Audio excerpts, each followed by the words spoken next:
Videoda bizlar qarmoq bilan malaq qilish mumkinligini sizlarga ko'rsatib chiqamiz. Birinchi o'rinda baliq tutsa bo'ladi.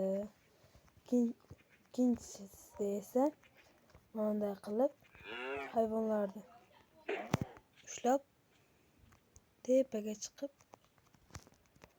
tortsangiz tortadi. Keyin narsalarni olasiz.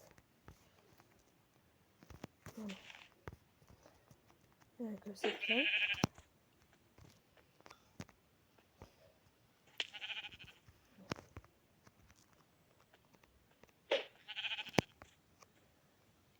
Baroqqa chiqing. Da o'ladi aniq. Yana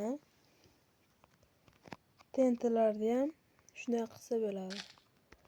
Mana masalan bitta tente yo'q deysiz. Torsiz bo'ladi. Ko'rding?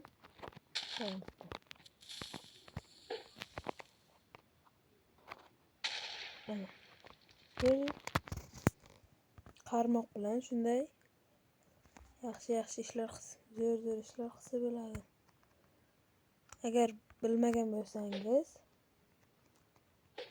kommentariyaga o'rgandim deb yozing. Bilmagan bo'lsangiz like tugmasini bosing. Agar bilgan bo'lsangiz obuna bo'lib qo'ying. Videom sizga yoqqan bo'lsa like va obuna tugmachasini bosib qo'ying. 96% odamlar bizda obuna bo'lmasdan kuzatar ekan. Shuning uchun siz ham obuna bo'lib qo'ying. Xayr.